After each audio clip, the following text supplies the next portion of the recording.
بسم اللہ الرحمن الرحیم۔ حاصل مطالعہ حضرت امام ابو حنیفہ رحمہ اللہ۔ مضمون عطیہ علیم۔ آپ کا نام نعمان بن ثابت بن زوتی کنیت ابو حنیفہ اور لقب امام اعظم تھا۔ آپ 80 ہجری میں کوفہ میں پیدا ہوئے۔ 150 ہجری میں جب آپ 70 سال کے قریب تھے بغداد میں وفات پائی۔ آپ کا گھرانہ کابل کے ایک معزز مذہبی پیشوا خانوادہ سے تعلق رکھتا تھا جو کابل کے مجوسی معبد کا معید خاندان تھا۔ کابل کی فتح کے بعد آپ کے دادا زوتی اپنے خاندان کے ساتھ کوفہ آ بسے یا قید ہو کر آئے اور مسلمان ہوئے۔ کہا جاتا ہے کہ آپ کے دادا کو حضرت علی رضی اللہ عنہ سے خاص عقیدت تھی۔ آپ نے ایک لذیذ مشروب جس کا نام فالودہ تھا اور کابل کے لوگ اس کے بنانے میں ماہر تھے حضرت علی کی خدمت میں پیش کیا۔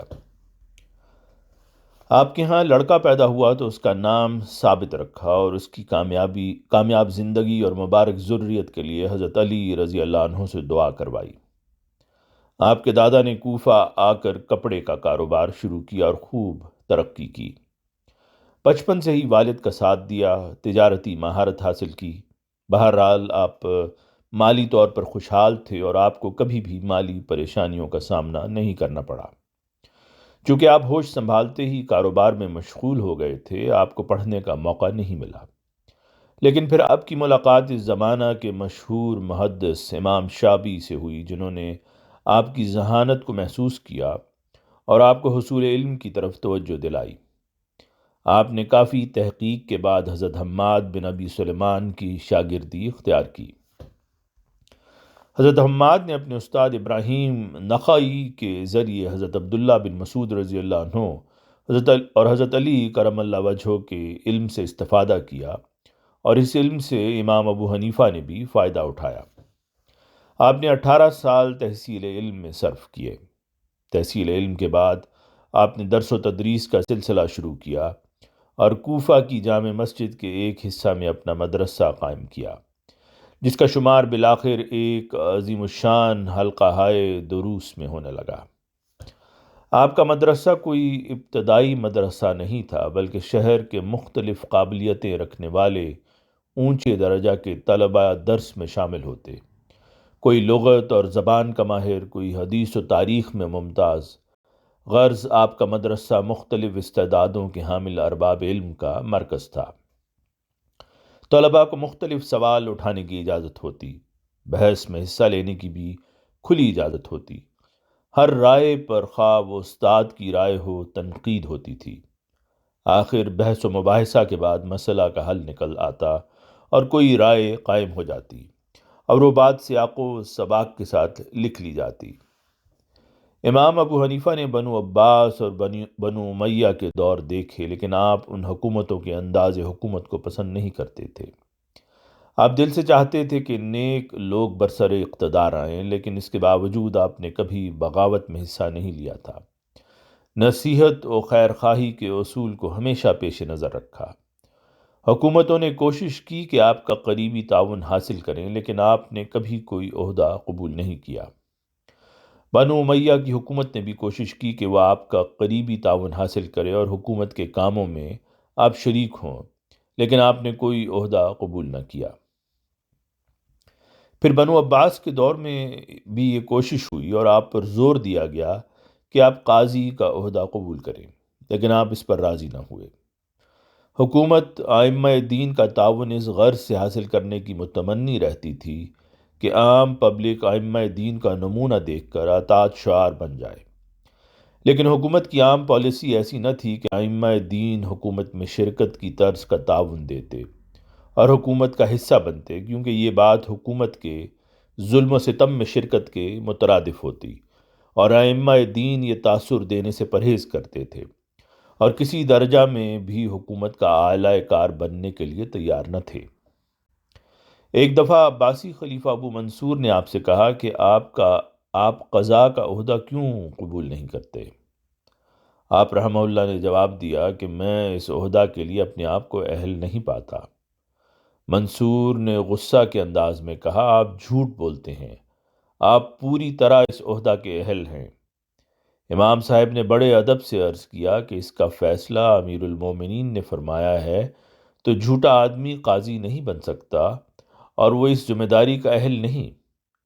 یہ برجستہ جواب سن کر منصور گمسم ہو کر رہ گیا اور اسے مزید کوئی سوال کرنے کی جرت نہ ہوئی۔ ایک اور موقع پر ابو جعفر منصور نے خفگی کے رنگ میں کہا، میری حکومت میں نہ آپ کوئی عہدہ قبول کرتے ہیں اور نہ میری طرف سے بھجوائے گئے تحائف اور نذرانے لیتے ہیں، جس سے معلوم ہوتا ہے کہ آپ حکومت کے مخالف ہیں۔ آپ نے جواب دیا، یہ بات نہیں، قضاء کی ذمہ داریاں میں اٹھا نہیں سکتا۔ امیر المومنین جو تحفہ دینا چاہتے ہیں وہ امیر المومنین کا ذاتی مال نہیں بلکہ بیت المال کی رقم ہے، جس کا میں مستحق نہیں، کیونکہ نہ میں فوجی ہوں اور نہ فوجیوں کے اہل و عیال سے میرا کوئی تعلق ہے، اور نہ میں محتاج اور ضرورت مند ہوں، اور بیت المال میں انہی لوگوں کا حق ہے۔ جب میں اس رقم کا حقدار نہیں تو اس کا لینا میرے لیے کیسے جائز ہو سکتا ہے؟ اس پر منصور نے کہا، آپ یہ مال لے کر غربا میں تقسیم کر سکتے ہیں۔ آپ نے جواب دیا، امیر المومنین کے وسائل مجھ درویش سے زیادہ ہیں۔ آپ اچھی طرح جان سکتے ہیں کہ کون غریب ہے اور کون امیر، اس لیے آپ کی تقسیم زیادہ مناسب ہوگی۔ دراصل آپ علم و تربیت کے لیے اپنے آپ کو وقف رکھنا چاہتے تھے تاکہ حکومت کا کوئی عہدہ قبول کرنے کی بجائے حکومت کی ذمہ داریاں قبول کرنے والوں کی علمی و عملی تربیت کر سکیں اور وہ پبلک کی بہتر خدمت کر سکیں۔ یہی وجہ ہے کہ ان ائمہ کے تربیت یافتہ علماء اور صلحاء نے بعد میں بڑی بڑی ذمہ داریاں قبول کیں اور اپنے علم اور انصاف کی بنا پر عوام کی خدمت کی۔ حضرت امام ابو حنیفہ کا فقہی منہاج یہ تھا کہ سب سے پہلے قرآن کریم پر غور کرتے اور اس سے رہنمائی حاصل کرتے۔ اگر قرآن کریم میں تصریح نہ ملتی تو سنت ثابتہ کی پابندی کرتے۔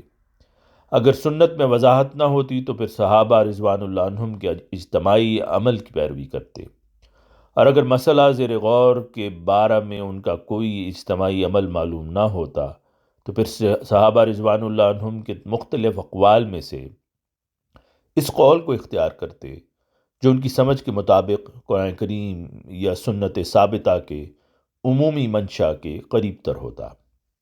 اس کے بعد دوسرے ذرائع علم استنباط مثلاً قیاس، استحسان اور عرف وغیرہ کو آپ اختیار کرتے اور استخراج مسائل وغیرہ کا فریضہ سر انجام دیتے۔ تدوین فقہ کے یہی ذرائع آپ کے سامنے تھے اور انہی ذرائع کو اختیار کرنے کی آپ نے اپنے شاگردوں کو تلقین کی۔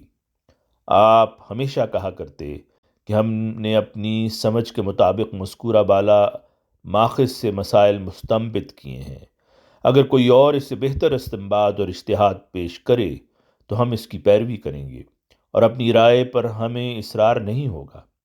اگر آپ نے کسی روایت کا انکار کیا یا وہ نظر انداز ہوئی تو اس کی وجہ یہ ہوتی تھی کہ وہ روایت بوجوہ ان کے نزدیک ثابت نہیں تھی، یا زیادہ سقہ روایت ان کی علم میں تھی، یا ایسی کوئی روایت ان کے علم میں نہیں آئی تھی، کیونکہ روایات بہت بعد میں جمع ہوئی ہیں اور بتدریج ان میں اضافہ ہوا ہے۔ نیز آپ کے زمانہ میں مختلف اسباب کی وجہ سے وضع احادیث کا زور بڑھ گیا تھا، اس وجہ سے بھی اخذ روایات میں آپ بڑی احتیاط برتنے پر مجبور تھے۔ حضرت امام ابو حنیفہ رحمہ اللہ نے تدوین فقہ میں ایک اور نیا انداز بھی اختیار کیا تھا۔ آپ نے ممکنہ مسائل زندگی کا جائزہ لے کر اور ان کے بارے میں سوالات ترتیب دے کر قرآن کریم، احادیث نبویہ کی مدد سے ان سوالات کے جوابات تلاش کیے اور انہیں مدون کرایا تاکہ ضرورت کے وقت ارباب علم ان جوابات سے مدد لے سکیں۔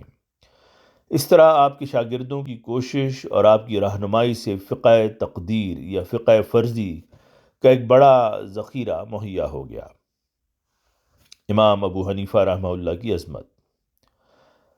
غرض امام ابو حنیفہ نعمان بن ثابت ایک عظیم فقیہ، بے مثال امام اور بڑی کامل شخصیت کے مالک بزرگ تھے۔ امت نے آپ کو امام اعظم کا لقب دیا اور آپ اس لقب کے بجا طور پر مستحق تھے۔ عمر کے لحاظ سے بھی تمام ائمہ فقہ سے بڑے تھے۔ آپ کی علمی سبقت کو بھی سبھی مانتے تھے۔ تدوین علم فقہ کے آغاز کا شرف بھی آپ کو حاصل ہے۔ آپ کے حلقہ درس میں ایسے طلباء شریک تھے جو بعد میں عظیم انسان تسلیم کیے گئے، اور ان عظیم شاگردوں کو اپنے استاد کی عظمت پر فخر تھا۔ اصول کی وسعت اور تفریعات کی کثرت کے لحاظ سے بھی آپ کی فقہ ایک بحر ذخار قرار پائی۔ مختلف ادوار کی اسلامی حکومتوں نے آپ کے فقہی مسلک کو اپنایا اور اس کی سرپرستی کی۔